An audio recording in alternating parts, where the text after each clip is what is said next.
जय जोहार। थकान तो नहीं हुई है? पक्का कोई नहीं थका है? बीच में से आवाज आ रही थी कि राजकुमार जी तुम संघर्ष करो, हम तुम्हारे साथ हैं।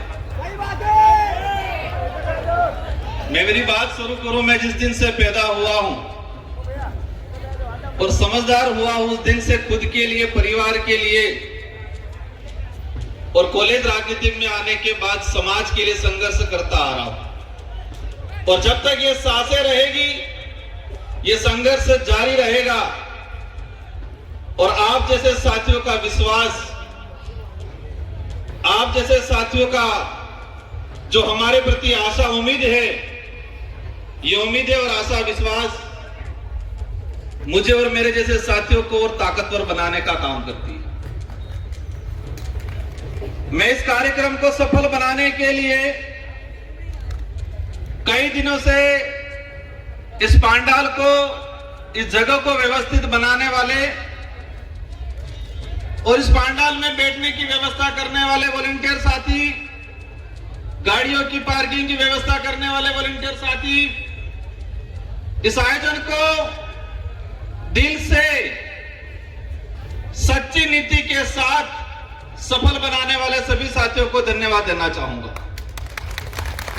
33वें आदिवासी सांस्कृतिक महासम्मेलन, इस सम्मेलन में पूरे देश के आदिवासी समुदाय इस हमारे पंडाल में विराजमान है। और सुबह से लगा के अनेक सोपानों के अंदर कार्यक्रम सफल हुए। 1-1:30 बजे हम पहुंचे और तब से अनेक वक्ताओं को सुना। आपने भी सुना, मैंने भी सुना। सबने अच्छी अच्छी बातें की। अधिकतर बातों पे तालियां बजी, अधिकतर बातों पे जयकारे लगे। एक बात कॉमन निकल के आई कि हमें संघर्ष करना है। सभी वक्ताओं की तरफ से जो बात आई उसमें एक कॉमन निकल के आई कि हमें संघर्ष करना है। और यह संघर्ष किस लिए करना है? अपने समाज के हक अधिकारों के लिए करना है, जल जंगल जमीन बचाने के लिए करना है। और फिर बात आई कि संघर्ष कैसे करेंगे? तो एकजुट होंगे तो संघर्ष होगा, ये बात आई। फिर नारे लगे, एक तीर एक कमान, आदिवासी एक समान। हम जिस मंच से, जिस जगह से हम बोलते हैं, हम जहां खड़े हैं, हम जहां बैठे हैं, अगर इस शब्द की यही पालना नहीं होती है तो संगठित नहीं हो सकते। और संगठित नहीं हो सकते तो हम संघर्ष नहीं कर सकते हमारे हक अधिकारों के लिए। साथियों, इस देश के अंदर 2011 की जनगणना के हिसाब से 140 करोड़ के आसपास पॉपुलेशन है। और इसमें आदिवासियों की बात आती है, 10 करोड़ 43 लाख आदिवासी समुदाय जो रिकॉर्डली है। 3 से 4 करोड़ आदिवासी अपने कागजी आदिवासी प्रमाण पत्र लेने के लिए संघर्ष कर रहा है देश में। आज 2026 है और 2026 के हिसाब से अगर बात करें तो भारत देश के अंदर रिकॉर्डली जो आदिवासी है 13 करोड़ के आसपास है। और 5 करोड़ के आसपास संघर्ष कर रहा है। नॉर्थ ईस्ट का देख लो, साउथ का देख लो, हमारे गुजरात का देख लो, महाराष्ट्र का देख लो। वो जो 13 करोड़ आदिवासी है, इनमें से अधिकतर संघर्ष कर रहे हैं। मेरे राजनीतिक जीवन में मुझे 2 बार विधायक बनने का अवसर मिला मेरे विधानसभा क्षेत्र की जनता की ओर से। और आप जैसे साथियों की बदौलत मेरे संसदीय क्षेत्र बांसवाड़ा डूंगरपुर की जनता की वजह से मुझे सांसद बन के अवसर मिला। मैं बैठे बैठे विचार कर रहा था, कई साथी पूछ रहे थे, राजकुमार जी आपका नंबर कब आ रहा है? मैं मन ही मन हंस रहा था कि देश की संसद में रात की 1:30 बजे तक बैठता हूं तो हमारे आदिवासी भाइयों की आवाज उठाने के लिए, तो यहां पर मुझे 5 बजे तक बैठने में कोई दिक्कत नहीं है। जिस देश की संसद में भूखे प्यासे रात की 1:30 बजे तक बैठा हूं आदिवासियों की आवाज बनने के लिए, तो मुझे यहां पर रात की 6 बजे 7 बजे 8 बजे तक बैठने में कोई दिक्कत नहीं है। मन ही मन हंस रहा था। साथियों, संघर्ष करना है तो संघर्ष करना है तो पेशेंस रखना है हम सबको। मैं बात कर रहा था 13 करोड़ के आसपास आदिवासी है इस देश के अंदर रिकॉर्डली। पूर्व में पैसा कानून को लेके 5वीं अनुसूची को लेके फॉरेस्ट राइट एक्टों को लेके बात हुई, तो 13 करोड़ में से अधिकतर आदिवासी समुदाय संघर्ष कर रहा है। कोई आरक्षण के लिए कर रहा है, कोई अपना घर बचाने के लिए कर रहा है, कोई अपनी पहचान को जिंदा रखने के लिए कर रहा है, कोई जल जंगल जमीन के लिए कर रहा है। फॉरेस्ट राइट एक्ट की पूर्व वक्ताओं ने बात की, भारत देश के अंदर 25 लाख वन अधिकार अधिनियम के दावे प्रक्रियाधीन पेंडिंग पड़े हुए हैं।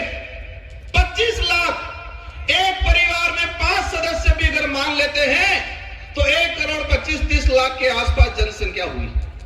मतलब यह हुआ पहला संघर्ष कि वन विभाग के अंदर रहने वाला भारत देश का आदिवासी 1 करोड़ 30 लाख के आसपास, जो सरकारी रिकॉर्ड है, मेरा रिकॉर्ड नहीं है, जो फॉरेस्ट राइट एक्ट के तहत दावे प्रक्रियाधीन और कागज में नहीं आया है रिकॉर्ड में, वो 1 करोड़ और होगा।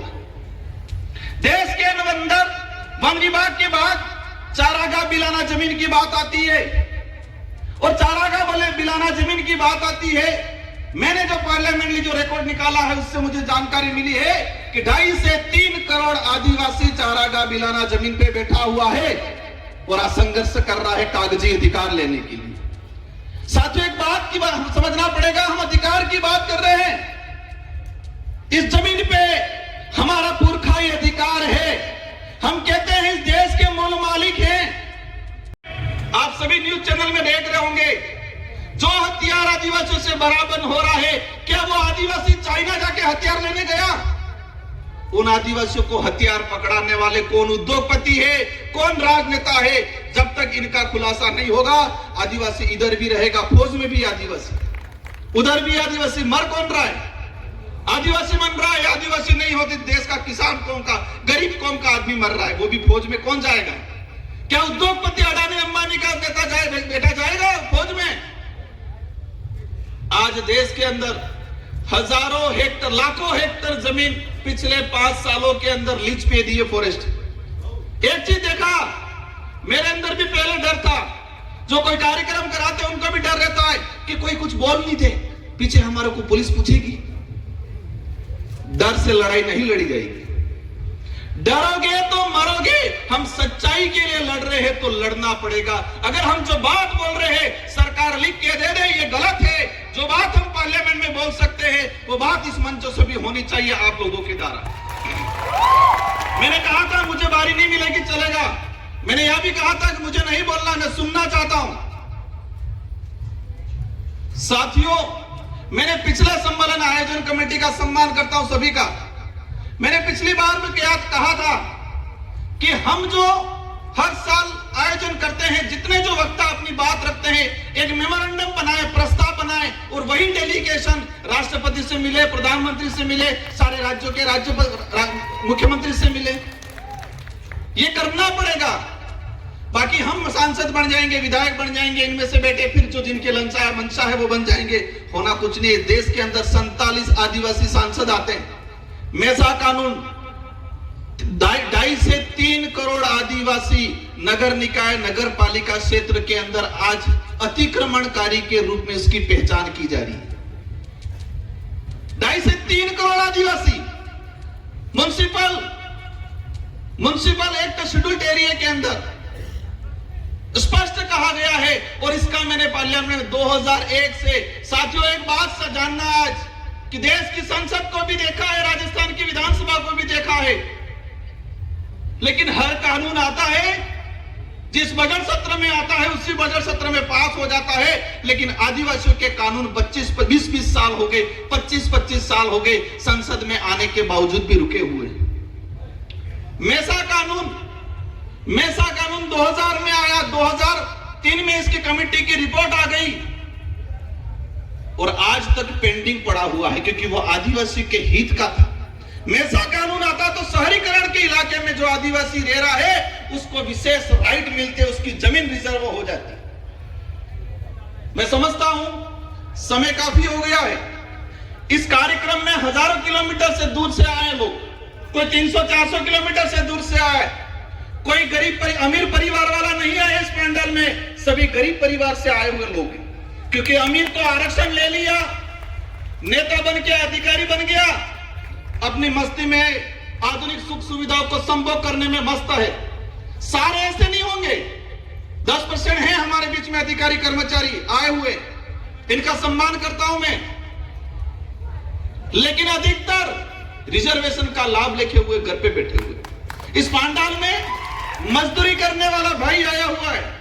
और ये बात भी समझना भाइयों, आजादी की लड़ाई देख लो, अंग्रेजों से लड़े हो, मुगलों से लड़े हो, राजा रजवाड़ों से लड़े हो, उनसे लड़ाई किसने लड़ी है?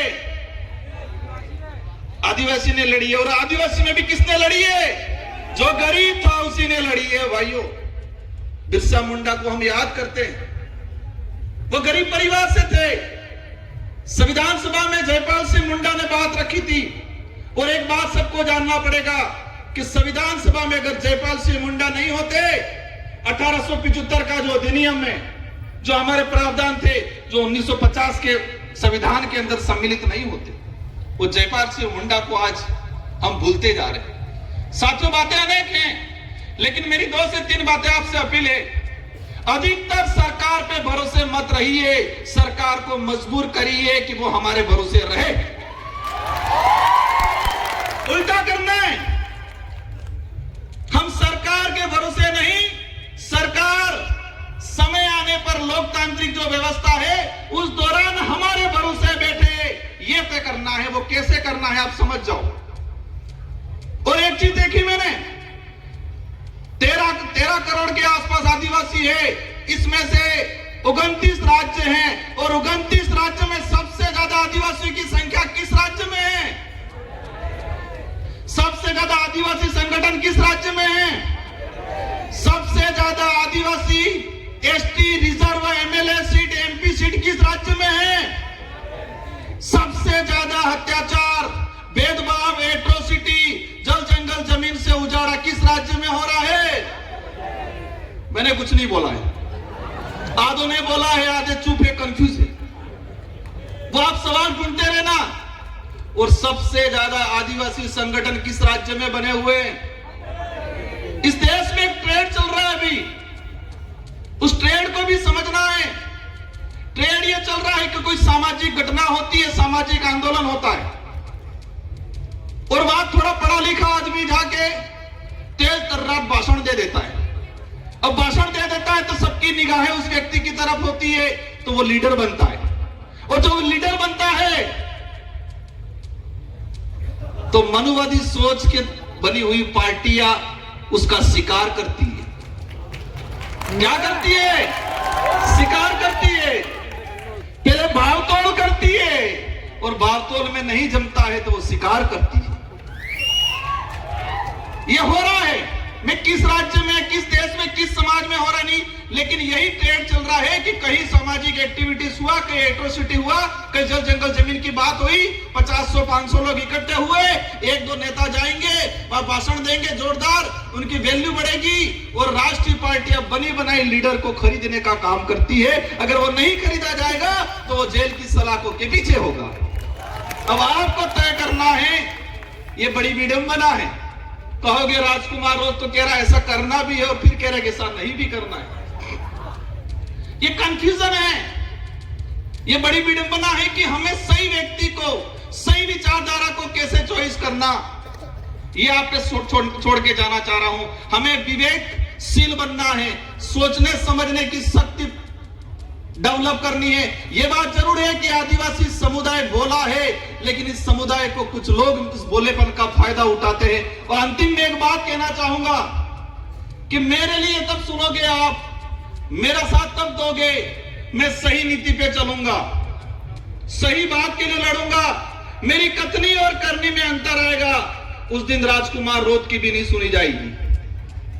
देश के अनेक संगठन हैं, आदिवासी एकता परिषद पे पूरे देश के आदिवासियों की निगाहें हैं। इस पंडाल में लाखों लोग हैं, लेकिन करोड़ों लोग यूट्यूब के माध्यम से घर बैठे हुए आदिवासी एकता परिषद के कार्यक्रम को आज देख रहे हैं। वो हमारा अध्ययन कर रहे हैं। मेरा अनुरोध है, इस छवि को बरकरार रखना, यह कारवां बढ़ना चाहिए। हमें स्वच्छ सही नीति से संगठन को चलाना है। मैं एक आदिवासी समुदाय का एक मामूली आदमी होने के नाते मेरा हमेशा सहयोग रहेगा। विचारधारा उद्देश्य कुछ हो सकते हैं अलग, लेकिन आदिवासी समुदाय के हक अधिकार, उनको एकजुट करने की बात आएगी, राजकुमार रोत खड़ा रहेगा। लेकिन मेरा हाथ जोड़ के अनुरोध है कि कथनी और करनी में अंतर मत आने देना, नीति सही रखना।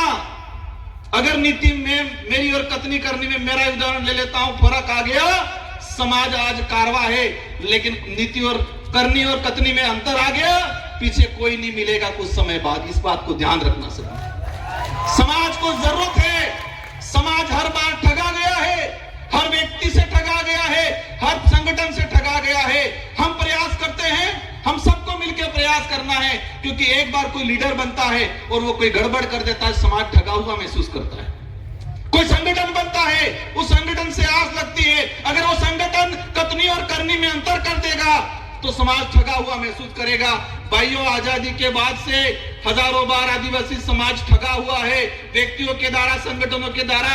हम प्रयास करो, आप ज्यादा कुछ नहीं कर पाओगे चलेगा, लेकिन कथनी और करनी में अंतर मत आने देना, और सही नीति से, निष्पक्ष नीति से हमें आगे बढ़ना है। इन्हीं शब्दों के साथ आप सबको धन्यवाद, आभार। जय जोहार, जय भारत, जय बिल प्रदेश, जय संविधान। एक तीर एक कमान, एक तीर एक कमान, इस नारे की भावना है, उसको जिंदा रखना। जय जोहार।